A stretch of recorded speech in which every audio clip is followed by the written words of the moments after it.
I had no stumps to practice on. Like I had a house, it was a small house, no trees. I didn't even know who to ask. Like I didn't know where to find a stump, I guess, really to practice. So I drove it around the lot like once or twice. I never actually spun like the wheel that grinds the stump down. I never even pressed that button yet, but I knew where it was and I'd watched a few videos and I was like, all right, let's try it. Tyler Mumford is the founder of Grind Time Stump Grinding and co-owner of Amelia Swedish Candy. Starting with no experience and just a stump grinding machine, and eventually a VW van, Tyler built both businesses from the ground up simultaneously. Today, he's a testament of what happens when you pair a willingness to take a risk with a relentless work ethic. Tyler, welcome to the show. Hey, thanks for having me, guys. I'm stoked to be here. Happy to have you. Interviewing you today with me is Geoff Swarts. He's the owner of multiple candy shops across the country. There's going to be a lot of back and forth between us and you, but super excited. To start going off into it, Tyler, what does Grind Time Stump Grinding and Amelia Swedish Candy do today, and who do they service as clients? Yeah. So 30-second high level overview, Grind Time Stump Grinding. We are a stump grinding only business. And yes, that does exist and it probably exists in your current market, whoever's listening. There's not a ton of them, but they do exist, do exactly what it sounds like. So we take tree stumps out of the ground. 70% of our business is done for other businesses. So other tree companies use us as a sub and they package that to a customer very nicely. That's about 70% of what we do. The other 30% is customer facing, whether we're doing it for a homeowner or bigger commercial jobs like golf courses, resorts, you name it. When there's a lot of trees that need to be taken out, that's kind of where we come in, is it chips up into nice chips so that you can reuse the area and you never even knew there was a tree there. So that's what that business does. Very blue collar kind of camo hat. You see the whole thing going on here. Blue collar focused. Amelia's Swedish Candy, throw the whole blue collar thing out the window. It's the cutest like little red truck on wheels. And it's exactly what it sounds like. So it's Swedish candy, and we sell Swedish candy by the pound most of the time at farmers markets, big events, sporting events, you kind of name it. That's the direct to customer side. And then we also have an event side of that business that's weddings and corporate events and things like that, where people are hiring us for a unique experience for whoever will be at their event there. So, yeah, those are the two businesses. Amelia Swedish Candy, I should mention, my wife runs most of that day to day. I do help quite a bit, but she is the brains and the marketing genius behind making it very cute, because I have none of those capabilities whatsoever. Interesting. So both these businesses, it sounds like they have both B2B wings and B2C. Like I guess with Amelia Swedish Candy, the B2B would be more like wedding venues and things like that you'd be contracting out with. Absolutely. Okay, interesting. How did you decide to get into stump grinding and the candy business? Did you work in a candy store and grind stumps in the summer, or how did that Yeah. happen?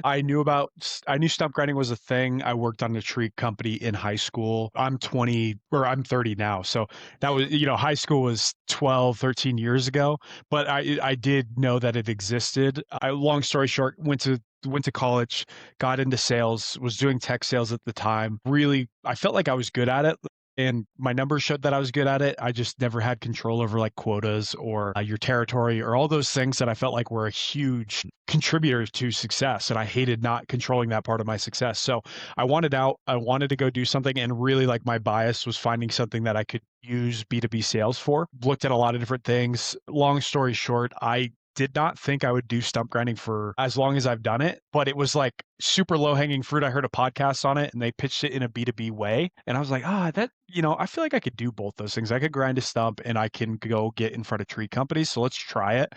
And after about a month, I replaced my income and quit my job. So that was the first one. And then candy came later. My wife wanted to follow the same path of quitting her corporate job. So Swedish candy was a big trend. We ordered it online all the time, and we were seeing brick and mortar stores pop up. We had no interest in the risk that came with a brick and mortar store. And so we were like, how can we make this like a mobile friendly, something that's pretty low risk relatively after you buy the truck? And that's kind of how we came up with that idea. Now, stump grinding and candy feel like you alluded to earlier, opposite ends of the spectrum. Did you Definitely. do any sort of due diligence before you dove into starting these businesses? Sounds like you Do grinded a stump before you Yeah, started. yeah. Due diligence look completely different for both these things.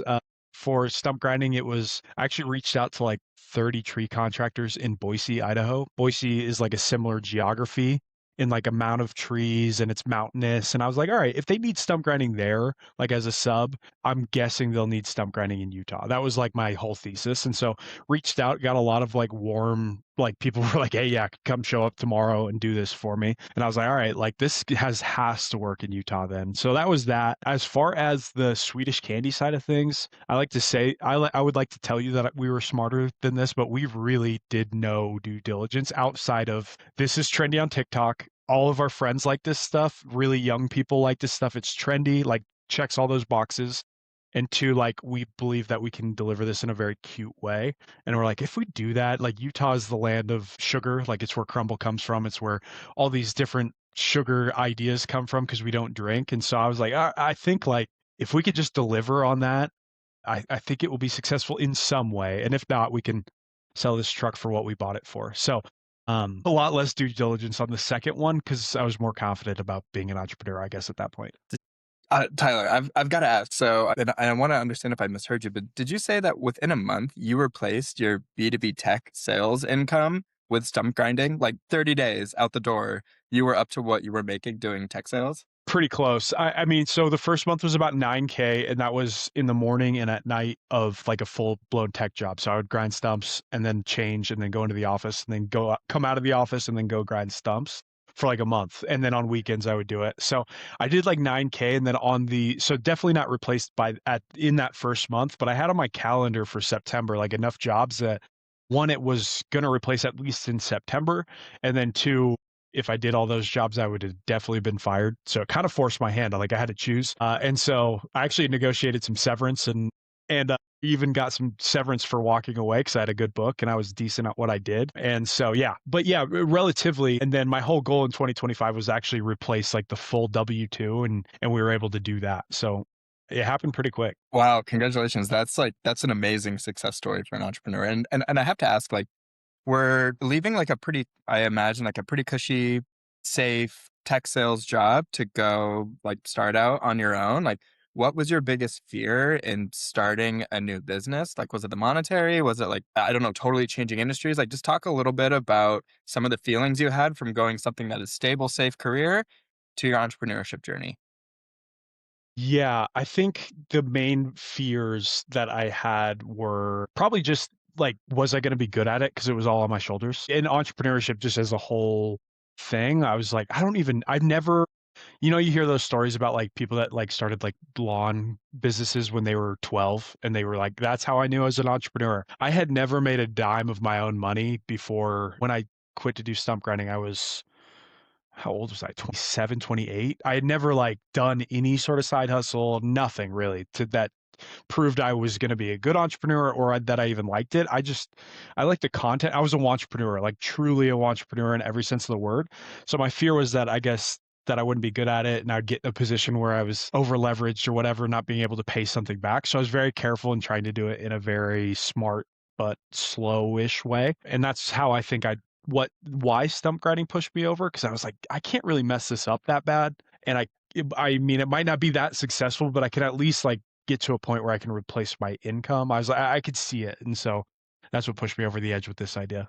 You worked in a like landscaping business in high school, right? It's Yeah. a tree servers. Like you and Geoff both have that parallel of like you kind of dipped your toes in because Yep. Geoff, you started your candy business after that, right? After working in Yeah, and I felt like, and Tyler, really curious to hear this about like stump grinding too. Is Mhm. I felt like I had experience from in high school. I'm like, oh, I know how these operations work. Like this doesn't feel like rocket science. Like I'm sure there's gonna be a lot to learn, but like I feel pretty confident that I know what I'm doing. Did you like when you were chatting with these folks from Boise? Did you need to like learn how to use different pieces of equipment, or like were you already pretty? Did you have like a baseline skills where you're like, I can just hop into this. I just need to buy the equipment and get the book. Yeah, you'd think, right? I know I didn't have a truck. I didn't have I'd never driven like towed a trailer. Like when I worked in landscaping, I just driven in trucks with guys. So I'd never towed a trailer, never ran any sort of stump grinding machine. I knew what stump grinding was because I was on a tree crew. I had never actually done that myself. I did know like relatively what the service was, but I'd never done it myself. So kind of my first, before calling those Boise companies, I actually found stump grinders and I think this is a very easy thing to do for any industry you'd want to pursue. I found stump grinders elsewhere. And so the main guy that helped me out was actually in Denver, Colorado. But these guys will give you a ton of information, especially if you're willing to pay for that information. And they're like happy to talk to you because someone's interested in their business, but they're not competitors. And so I was like, hey, I'm in Utah. I'm doing this in Utah. I do not want to compete with you. Can you please tell me like XYZ, XYZ? And then I would just start a texting relationship where I was able to ask him question and question and question. And so by the time I called Boise companies, I knew enough to at least sound dangerous. And my whole story was like, hey, I'm moving up from Phoenix, I'm getting into stump grinding. Not all of that is true. You can call me a dishonest person, whatever. But that's how I pitched it. And so then you'd get more out of these guys and hey, what's pricing look like in Boise? Like down in Arizona, it was somewhere around this. Like, what do you think? What is it up here? And then they're like open book about pricing and they're helping you out. And so by the time I was done with all of those Boise calls, I was like, all right, I at least know how to talk about this business. I've still never ground a stump, but like I can talk with anyone about it. And that was from some sales skills there. So that's kind of the progress of like learning from a different guy in a different state, then going to prove out the idea. And then eventually I had to learn how to tow a trailer and, drive a truck and do all the things that I wanted to learn how to do, which was made plenty of mistakes doing that, but it's all learnable. It's all YouTubeable and you can figure it I out. think you hit on like a really key part here because there's so many people out there now that are trying to buy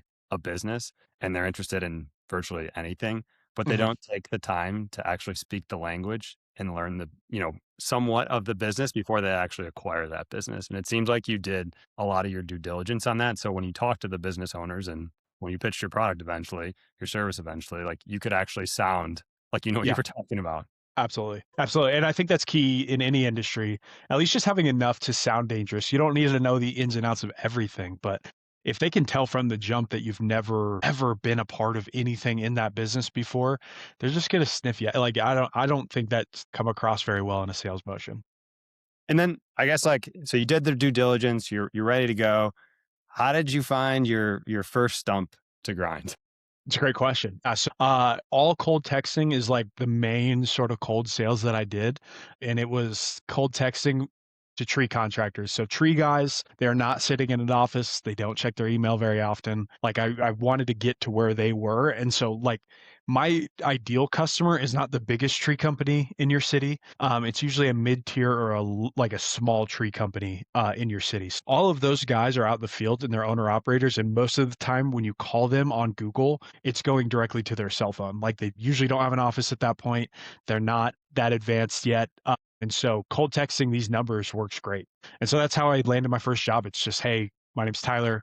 I had business cards that I would send them a picture of. It's just like, hey, my name's Tyler. I do stump grinding here in Provo, Utah. Do you own a stump grinder? Do you rent or do you use a sub? Was the question I would ask. Uh, And then kind of just get where they were at. And then once I found that out, I could sell myself and just try to land one stump for them. And so landed one for a Saturday and picked up the rental machine and did the job and got paid. you And I didn't was even like, have the machine yet. You were renting it and then yeah, renting and rented the trailer as well for that day. I had the truck. It was an excuse to buy a truck because I wanted a truck. Nice. And yeah, exactly. And yeah, did the job. And I was like, that wasn't, I mean, it took me way too long. The job took me 3 hours. And today that job would have taken me 25 minutes. So it's like definitely took me a long time, but I did it and they weren't there to watch or anything. So they didn't care. And it got done. And then they shot me the money after. And I was like, I guess I have a business now. So so you didn't even practice. You didn't even practice. You just went out there and cold turkey and yeah. I had no stumps to practice on. Like I had a house, it was a small house, no trees. I didn't even know who to ask. Like I didn't know where to find a stump, I guess, really to practice. So I drove it around the lot like once or twice. And then no, I never actually spun like the wheel that grinds the stump down. I never even pressed that button yet, but I knew where it was and I'd watched a few videos and I was like, all right, let's try it. Tyler, we should have probably asked this in the beginning, but excuse me, I'm like a stump grinding novice here. Yeah.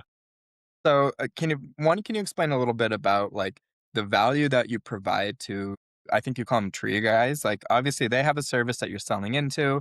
they're packaging it. But what I'm not understanding is like you went out, rented the machine, rented like a trailer to do this. Why aren't these tree companies doing the stump grinding? Like how do you fit into this whole supply chain, and like where are you providing value to the end customer? It's a great question. So, super easy answer on this. If you split the tree companies into tiers, so there's like a high tier, which is they own all of the necessary equipment to do trees fast or to remove trees really fast. That's what I call high tier.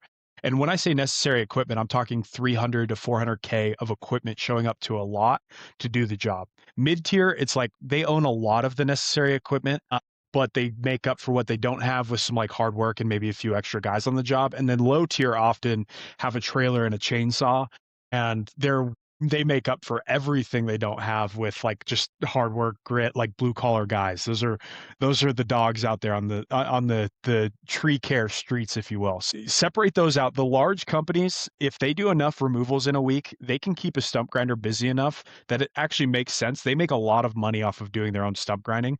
That's why they're almost never my customer, except for maybe one-off jobs or things like that where I can help. The mid tier though is where it starts becoming very interesting for my offer, if you will. So let's take a mid-tier company. They have a huge box truck where they chip trees into. So that truck itself is 80 to 100K. They then have a chipper that's anywhere from, if it's used, it's 30, 40K. If it's new, it's 120K. And that's what's rolling to the lot there. That's before their chainsaws, clipping ropes, all of the stuff that they have to buy. For those guys, they go to the lot in the morning. If they were going to grind their own stumps, this is how they do it. They go to the lot in the morning, take down the tree, chip it up into the truck, all that good stuff. And then they'd either have another truck, trailer, and stump grinder. You're looking at another 120, 150K. And they would bring that to the lot in the morning. They would then grind the stump and then haul out all the stump chips after. If they didn't have a full second truck, trailer, and stump grinder, they would take the tree down, drive back to the lot to go pick up the stump grinder, go back, then grind the stump, and then go back to the lot when it's all said and done. So and that's if they owned a machine, by the way. So if they rented a machine, they have to schedule a rental, and most of the time they're not getting paid until this stump is ground out. That's like the full removal of the tree. So my offer to them is I have a nice stump grinder, I have a trailer, I have the time to meet you at the lot 10 minutes after you drop the tree. I will have the stump ground out by the time your guys are done, and you will collect payment right there without ever having to do all of those other steps.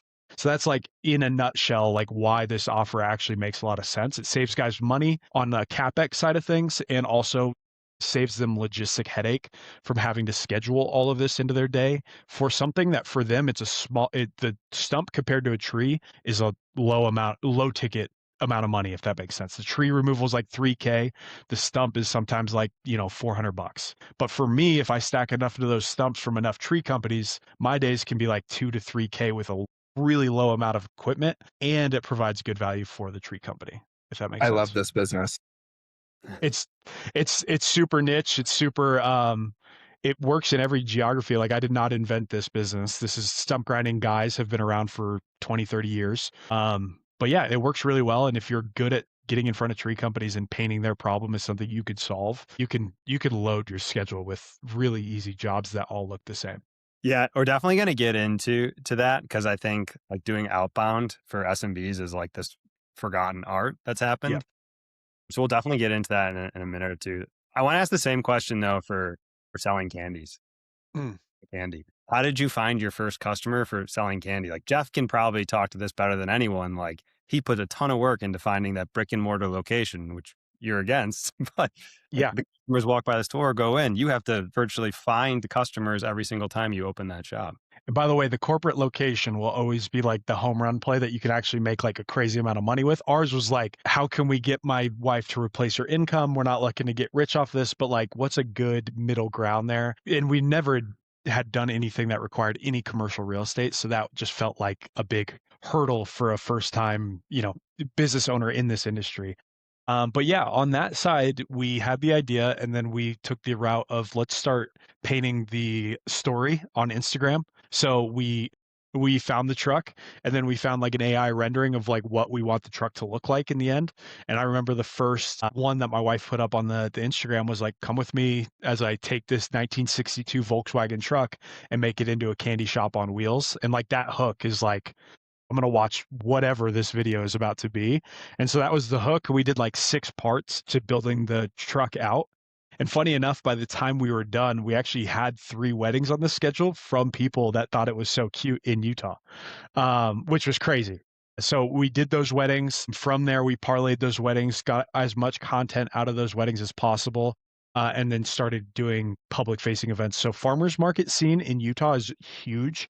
We didn't even get into the biggest farmers markets, but because we were so cute, some of like the mid-tier farmers markets allowed us in at the end of the summer, which is kind of unheard of. And then we were able to get in some big Christmas markets that are really hard to get into just because we actually brought like an experience and an aesthetic into like outdoor events that most other things don't bring. People were just like, I want the cute red truck at this thing, so we'll let you in and we'll get you an extra spot. And it scaled from there. So we started doing public events. The public then feeds into weddings and corporate events because people see us and they're like, do you do weddings? Yes, we do. Here's our card. And it's just like a beautiful little flywheel of the more public events you get out to, the more private events you end up doing. Wild. Social media. Is that crazy? Yeah. And by the way, like the videos were not that professional. I felt like the hook was good, but like we had never done short form video like super well. My wife's good at editing things, but there was only like 4 or 5 maybe total of those videos. And those landed us jobs because people were like, wow, this is so cute. And I'm in Utah and I have a wedding and I want you guys there. So first 90 days, like in the early days for both these businesses, was there any like, shoot, what did I just do? I quit my job to grind stumps. My wife quit her job to sell candy. Like we may have made a mistake. Yeah. There was nothing like, oh, I feel like I'm going to go under because of this. But in the stump grinding business, there are like, it's a big machine that's pretty violent. Like I hit a few sprinkler lines that ended up like pretty bad. Like one, I hit sprinkler lines all the time. Actually, that wasn't just then. That's still now. There's no real way to see them. But back then, I didn't really know how to turn sprinklers off, and like there was just some nightmares there. I hit a private electric line on one job that like basically exploded with sparks everywhere, and I like thought I died. That was really scary. Those were the 2 main ones that I remember. On the candy side, we had a ton of truck issues to start. It's an old truck. It's a 1962. So we bought it, we renovated, like we made it look cute enough to go sell candy. And then come to find out, like the engine gave out on us like almost right away. And so we had to go drop a new engine in that. And then even with the new engine, we're like, well, we want to do events that aren't just in Provo, Orem area. Like we want to do events on highways. So it was, all right, we have to find a way to load this onto a trailer effectively, and then get a second truck because my truck's always stump grinding. So it was a whole thing. That business to this day still makes us question, like, do we want to keep doing this? It's really good. It's really fun. There's a lot of awesome days, but there's a lot of days in that business that it's like, wait, why do we do this? That's a logistically tough business. Yeah. I mean, Geoff, when you opened up your like new locations, the amount of research you did into picking a location like consumed months, it seems like. And he's doing this weekly. It seems Yeah, like. no, and I would say too, like we have probably more data when you're looking at brick and mortar. There's just tools out there that you can see Yep. walk by traffic, and you have like Yep. complementary business units, and you can be like, okay, well, we know these work, so candy will probably work in here too. It's amazing to me that you guys were able to get into so many different events so quickly. And I think that's just a testament to like you guys built something that people really love, like, and that the social media piece was the thing that launched it. I wanted to follow up, like when you in the first like 90 days, I have a story that both of these businesses can be a little bit seasonal. And so you said you left your job in September. I don't know, is there a lot of stump grinding that happens over the winter? And like, are there candy sales that happen over the winter? So do you guys have to like at least in the early start, was there like any types of cash flow challenges that you had? How did you manage the seasonality before you were able to have like predictable revenue? It's a great question. For stump grinding specifically, when I left, I had enough savings to get us through the winter. I knew that. So like at bare minimum, I was like, I don't like how our finances are going to look come March if I don't get any jobs from November through March. But I was like, at least we will pay the bills and I can keep the business and we could get into hopefully a good summer. But that like lit my hair on fire. So what I normally would have done, I just like tripled it sales wise. And like there's still work that happens through the winter. How I like to say it is every tree company I work for probably goes down to about 30% of the work that they're normally doing in the summer. In the winter, some is maybe 20 and 10%. But if you spread your business out over enough tree companies, there's actually enough trickle down revenue that comes to you. And then sometimes big snowfalls and things like that cause trees to go down, without people's choice. And so there's some service required there. And then last thing is I've found out now commercial accounts like golf courses is a great example. If a golf course is going to do tree removal, which they most do every single year, say they remove 20 or 30 trees every winter and plant new ones in different spots, all of that stump grinding and tree removal is done every winter. So the commercial accounts now make up for the slow season a little bit more than they did that first year, but it was scary. It just pushed me to work a lot harder. And then candy, yes, there's definitely a lull right now. It's January, February, March for us, but we got into BYU basketball. We're doing some cool things with like a indoor cart, basically, but it's definitely a slowdown. I will say December we did our best revenue ever, and that's because of Christmas markets that are really popular in Utah. Like outdoor Christmas markets were huge for us, but now through March it slows. And so you have to plan for that. Honestly, how I see it is like I plan to just work like a dog most days of spring, summer, fall. And then the winter comes and you're like, it's a super welcome winter to slow down. Like I have a few days off and it's like, this is awesome. So that's kind of what we plan on at this point. And we like it. But early on it felt risky, I guess. And it worked out, but it felt very risky. I want to move, and I know we talked about this a little bit of like how you've been able to grow these businesses from like nothing to like what you are today. And I think you having that background in, let's say, tech sales, more modern style marketing, and bringing that to like blue collared work really puts you a leg above other people out there. So, I mean, I read about how you've used like Outscraper and drip campaigns to do this, but can you talk about like how you're building your pipeline now and getting in front of your customers? Yeah. So you could do this with any service or food or any sort of business. So if you've ever done in your business any business for another business, so any B2B business at all, that person and the job went well and you got paid and everything went great there, any industry, it does not matter. That is an avatar that you can go chase over and over and over again to get more and more business for whatever your business is. It does not matter. You can name me any business and I guarantee you in an hour I can find B2B uses for that business. For example, the other day I heard HVAC technicians, there's a thing like supermarkets, big refrigerated supermarket sections have to have these big coils for some reason, and they need their coils cleaned. And so power washers are the ones that clean those coils, but HVAC technicians often get those jobs. So if you were a power washer, I found a guy that does a whole business reaching out to HVAC companies and saying, hey, all of those supermarkets that you need coil cleaning for, I will do that and you pay me this amount. And he just started reaching out to HVAC technicians as the sub, and he got so much work.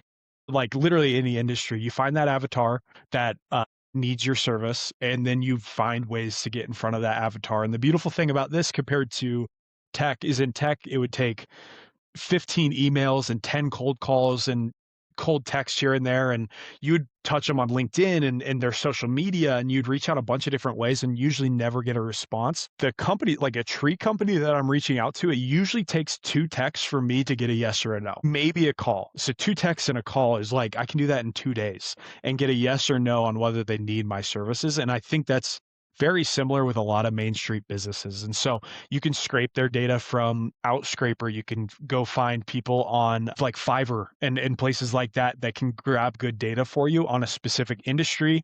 You can then go clean that data, test the emails, clear out any that aren't good, and then run just small little email campaigns and small little cold text campaigns with like 2 softwares of like, hey, this is what I do. What do you do for this? And do that through cold text and cold email. Any good leads that you get, you can go out and visit them in person or you can call them. And that's pretty much the basics. And you can do that with, like, that's all I do. Like, I don't do anything more complicated than that. And I land like a lot of B2B tree stump grinding, if you will. Yeah, I mean, I will caveat all this, like you've taken the time to understand the industry. So like Yes. when you're pitching your message, Yes. like you've identified their pain points and then your marketing is highlighting those pain points. Exactly. And so that's back to the avatar thing. If you have an existing business and you're like, hey, this service that I did for this business solved their pain point in this way, you can copy that over and over and over again because no business is like that unique. Usually, if they have this pain point, their competitor down the street has the same pain point and all the way through every city around you, and you can get good B2B revenue. And the beautiful thing about B2B revenue is usually they need that service over and over and over again on in some time frame, whether that's every year or every 5 years. Whatever it is, there's going to be some reoccurring element that they need that again. And so as you build those relationships, that's just easy money for till the end of time if you do it well. Yeah, so I think this is another good point too. Like this B2B will need your service again in the future. This customer will need your service again in the future. Yeah. How are you staying in front of them? Because they could forget about you. Absolutely, they can, or they can find someone that does it cheaper, which has happened to me. Like, it's not forever, but first, so when I first get in front of them, if I call that tree contractor, so usually I'm sending a cold text, and then I'll send a cold text follow up. If I get any response, whether that's I'm interested, I'm not interested, or there's a million ways you could respond to a text, I call them regardless. Introduce myself. Usually, I can take someone that's semi not interested and pitch them on a way that they could use me. Yes. That's a little harder to do, but of the people that are interested, I call, introduce myself, and then at the end, it's really simple. I say, "Hey, I know you're busy, you're all over the place. Just for me to stay top of mind, I have this little list of tree contractors. I send them a text every other week. It just says, "Hey, do you have any stumps for me?" If you don't, just ignore it. If you do, just let me know and I'll get you on the schedule. Does that work for you? And so instantly, I'm going from cold text, warm conversation to a list where they're getting touches from me. Every industry is different. For trees, guys have stumps every week or two usually. And so it's a little bit faster. There might be industries where you touch them once a quarter and just say, "Hey, do you have XYZ or have anything I could help with there?" And that keeps you top of mind for that individual service for as long as you stay doing those drip lists. Okay. Now I gotta ask, like you're in the field all day and you're doing your outbound. How? Like what does your day look like? Outbound slips, to be honest, like priority is getting revenue in the door. And as a small business, like an owner operator business, that is the number one priority. And if I'm like swamped with stumps for the next 2 weeks, my cold outreach isn't really needed. And my pipeline is pretty good. And usually if you get to that point, usually you get referrals from tree companies to other tree companies because tree guys talk to each other and you don't have to do as much cold outreach. So after about month 7 or 8, I stopped having to do like as consistent cold outreach as I did to start because I just get a ton of warm leads and a ton of jobs that way. Ideally, like if I wanted to grow this thing as big as it could possibly get, which I'm still unsure if this is like the industry I'll stay in, it definitely got me out of the W-2, but I would probably hand that off to someone that does that every single day for me would be the ideal if I wanted to stay in the field or vice versa, do the field stuff and go sell more. But I'm not Superman. I live a pretty normal life, so I do not do that cold outreach every single day. But early on, I did do it every single day, regardless of whether I had jobs or not, because I was trying to build a business. And I know you've done some like things too that like wrapping your truck and other things like that. So people know, and this might help you with upsells. Have you done any other like unique sales techniques like that and how they worked out? That's a good question. Wrap my truck, I did a little bit on Facebook groups, which helped a little bit. And then reaching out to other contractors, like tree contractors is the bread and butter, but landscapers and concrete guys and fence guys, like they run into the stumps that they need gone every once in a while. So I just use the same strategy to different industries to get jobs. I'm trying to think of the most interesting ways. Every time I golf a little bit in the summer. Every time I go golf, I try to meet the grounds guy there. I show up 20 minutes early and I was like, "Hey, who's your grounds guy? Is he in?" And no one ever asked about the grounds guy. So they're just like, "Yeah, he's Steve and he's at the office down there." Walk into I'm like, "Hey, I run a stump grinding business. Like, do you guys do this in house?" I do that. And that's actually, yeah, that's brought me probably 30 in revenue this winter. So that's pretty cool. Yeah, and you get around to golfing with it, right? Exactly. It pays for my golf. Absolutely. Absolutely right. Tyler, I have to ask, like, neither of these businesses don't appear to be complementary to me at all, like candy and stump grinding. And Yeah. also a lot of the bottleneck is your time. It's your time, it's your wife's time, you're constrained there. So there has to be an opportunity cost in terms of where you prioritize your growth and how you put out fires together. Can you just talk a little bit about like how do you prioritize growing one business versus the other? Does prioritizing one impact growth of the other business? Just walk us through a little bit about like how you two think about these businesses together and how you're going to continue to run them moving forward. Yeah, it's a great question. This is evolving as we go, and there's no exact science for it. I like to spend as much time as possible pursuing things that like make me really excited. So early on with the candy business, I was excited enough that it was like, all right, I'll run a 12-hour day. I'll do 6 hours of stumps, and then we'll go do a candy event and we'll just run it. After a while, that's unsustainable. But early on, that you can ride excitement for a long while and do a lot more than you think you can just because you're excited about it. Now it's trying to figure out how much my time is worth in each business. And to be honest, like the stump grinding, my time is pretty valuable. It's like probably $200 to $300 an hour of me every hour that I'm in the field because I work really fast. I know how to do everything that I need to do, and I know how to go sell more of that same thing. And so it was the realization that after we got it off the ground and got the candy started going, it's like, all right, this is now my wife's name's Amelia. It's, hey, Amelia, this is your thing. I can't help in XYZ way. I could tow a trailer every once in a while when we need it, but I can't because my time is just more valuable over here. And this is what I want to grow right now. And I'm sure that will oscillate back to wanting to grow the candy business. And I'll spend some time trying to do that. And then obviously hiring is obviously a key to this. And we've started hiring in the candy business. I haven't really started hiring in the stump business, and there's specific reasons for that that I could bore you with. It's getting some of those things off the plate to people that are capable of doing it. Can I also double click just, you run a business with your wife. Can Mhm. you talk a little bit about the challenges that are like not only in the professional world, but like I Yeah. assume there's conflict that comes up when you run a business with your wife. Can you just explain a little bit about how you guys work through problems together? You smell like Yeah. motor oil and you're selling candy. Yeah, yeah, 100%. That is a huge challenge, and it's a bigger challenge than I thought because really for a few months there, it felt like our spent every hour of the day together, like or like a lot of hours of the day together at least, way more than we'd ever done prior in our relationship, even in like the dating phase.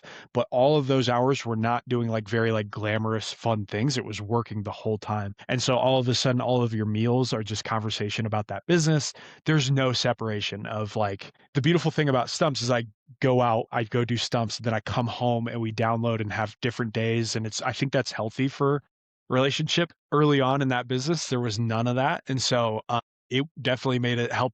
We had to grow to effectively do that and to keep our relationship strong. And a lot of that was separating out roles that we could work on separately throughout the day.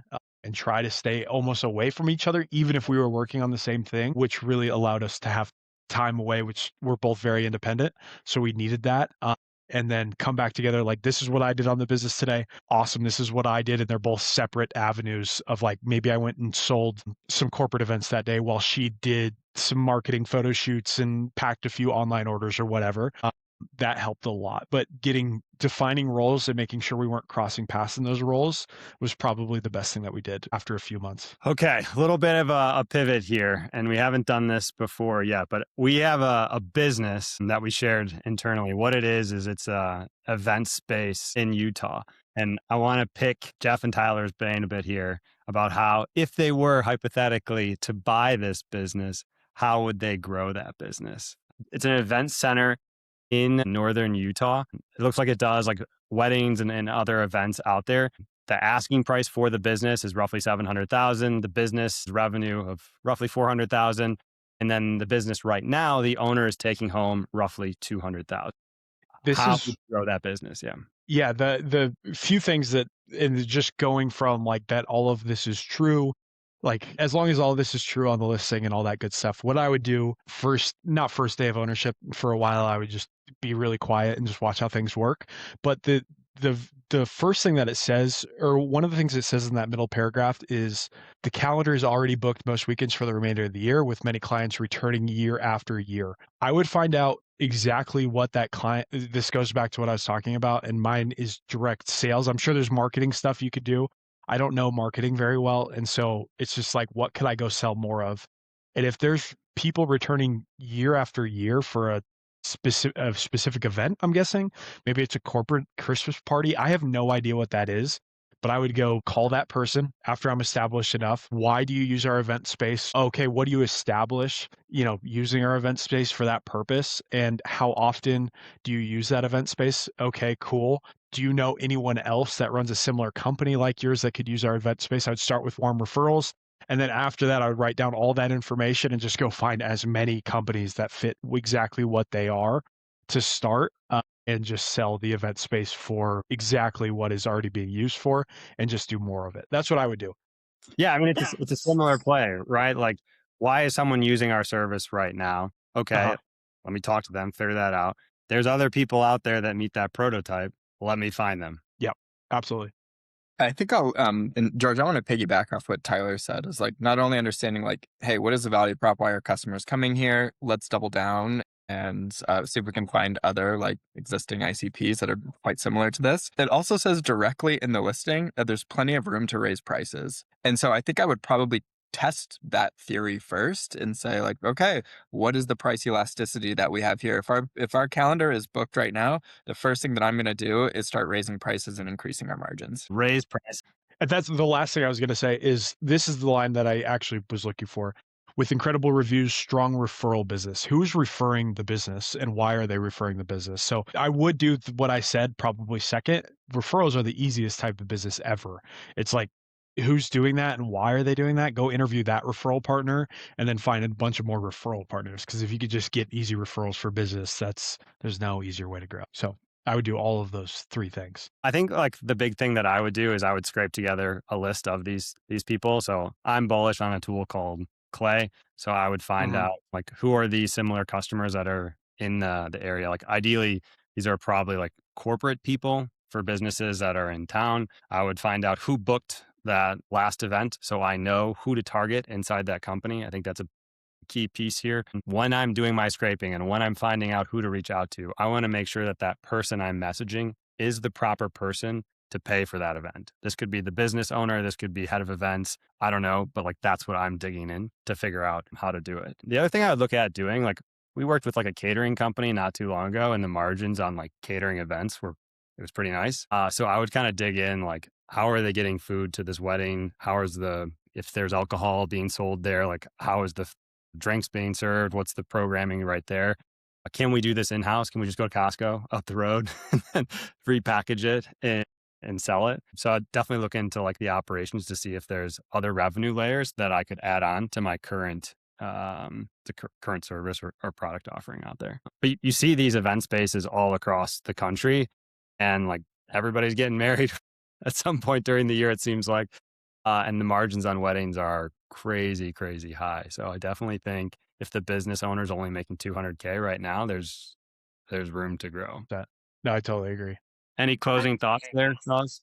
Maybe we should get into the event space. I'm down to buy one. I would love to own an event space. I think that's the coolest. If you can hit the aesthetic that like brides want, you could charge whatever for events and you can have it so full. Now that sounds easier it sounds easier to say than do, but man, we do tons of events at event centers for weddings and things like that. And it's just, man, just thinking about like how much did you pay for this event? It's like, yeah, we paid 20 grand just to have it for the night. It's like, oh, and even if they're doing 3 of those a month, it's like that's unbelievable. But some of these venues are doing one every night through the whole summer. It's just mind-boggling type of money. But Yeah, I mean, I would think like if you look at the price breakdown, hopefully the business would have some sort of pricing breakdown of like if it's a wedding, it's 20K. If it's a corporate event, it's 15. And then I don't know, during weekly, if there's like town halls there or like yeah, comedy shows, I have no idea. Like those are probably like $400. So trying totally. to figure Yeah. out how to optimize my high ticket things there too. Well, I Yep. actually know the guy selling that business, so it sounds like I have 2 buyers for that. That's cool. Northern Utah, is that what you said it was? Yeah. Yeah, that's cool. Okay, so closing kind of everything right now. Knowing what you know now, Tyler, day one for both like Mhm. the candy business and the stump grinding business, what would you give advice to someone who's looking to start something similar? That's a good question. I would not stress too much about the overall opportunity of whatever thing is that you want to get into. And I think this is the one thing that I did right. People ask me all the time, like, so is it just stump grinding forever? Is that what you're going to be doing forever? And I always confidently say no. I don't think it's like a 10 out of 10 opportunity to go make $1 million a year, but I do think it's a 10 out of 10 opportunity to go replace a W-2 very easily and quickly. And so I would just stop overanalyzing the opportunity to like, is this going to make me crazy rich? and start analyzing if it's your first swing at entrepreneurship. A lot of people that fail in their first swing never take another swing again because it's scary and they're scarred from the failure. So just find something that's relatively easy, you have some experience with, and you're like, yeah, I could do that thing. And if it hits all those three things, go attack it. If you have some success, it's just going to give you more money and more confidence to go chase the next thing, and then the next thing, and then the next thing. So that's my one piece of advice. And following up on like that, ending on a high note and that positivity, like, can you talk a little bit about, looking back over your journey, what were some of the most rewarding moments that you've had? Good question. I remember at the end of August of my very first month, I landed a job for a city, believe it or not. This is the most, it could not be a luckier how it happened. It was a tiny city in northern Utah, and I was doing my normal cold outreach to tree contractors. And I got on the phone with the guy because he texted me back and he's like, yeah, I don't remove trees very much, but I do know like this guy hit me up about some stumps in this city. And I was like, dude, do you have his number? Like, that sounds great. Got his number, went out there, quoted the job. It was like an hour and a half away, quoted the job, ended up landing the job. And it was like a $4,200 job. And I had it scheduled for the day we left to vacation we already had planned in San Diego. So I was like, all right, I have a day to do this. So I woke up at 3 a.m. so I could be up there like grinding the first stump at 5:30, which is I believe when it got light or was starting to get light. And all the stumps were dead. I didn't know this at the time. It went way faster than I ever could have thought. And so I was done leaving that lot at like 2 p.m. Made $4,200 that day, had San Diego the next day. I remember driving home, just like pumping music, was so stoked about like life and where I was at. And I was probably going to quit my job that next week. I'd already decided. And that feeling, like if I could bottle that up, dude, it was the most electric feeling of all time. So there is so many like cool ups in entrepreneurship. And yeah, there's downs, but I believe if you do entrepreneurship right, there's more ups than downs every day. People just like to focus on like all of the downs, which whatever, who cares? And so, yeah, there's just tons of feelings like that where you're like, I made so much money. Everything went great. I love what I do. Every one of those days keeps you going to the next. And to share this experience with other potential stump grinders out there, you have a course, right? That helps people learn to do stump grinding. You want to talk a little bit about it? Yeah. So this is like, I sound like I take crazy pills when I tell people that I do this, but I grew on X like weirdly fast. And because I grew on X, like I have a lot of people that ask me how to do this in their own market. After like, I remember one of the first weeks of like helping guys out, I was on like probably 10 hours of calls for that whole week. And I was just like, this is way too much helping. I can't do this. And so I typed up everything I knew and do like a PDF. So like I call it the stump grinding playbook. And I started selling it for a really small amount of money. And it worked really, really well for a lot of guys in a lot of different markets. And so I started selling it for more money. And now it's like $350, which I still think is a steal because most of my jobs net me more than $350. Yeah. So if you're interested in starting a stump grinding business, hit me up. I'll just shoot you that and like all of the podcasts I've been on. So I'll add this to the list. You can go through all of that stuff and you'll know how to start a stump grinding business by the time you're done and land your own jobs. So, and where can people find you at? You said X? Yeah. LinkedIn and X are like my personal. I basically just recycle anything that does well on X and I throw it up on LinkedIn. I don't use LinkedIn a ton. X is where I'm at most days, just tweeting about what I do. And then if you want to find the stump business, Grind Time Stump Grinding, I think we're on Instagram and Facebook and anywhere else that you would find a business. And then my wife's business, Amelia Swedish Candy, is on Instagram. So if you're interested in having a wedding catered or anything like that this summer, let us know in Utah and we'll be there. Perfect. Or you guys can scrape Google Maps and then send them a text to see. There you go. Yeah, you can do either. Either will work just fine. All right. Well, that's it. Really appreciate the time, Tyler. And Geoff, thanks for the co-hosting with me today.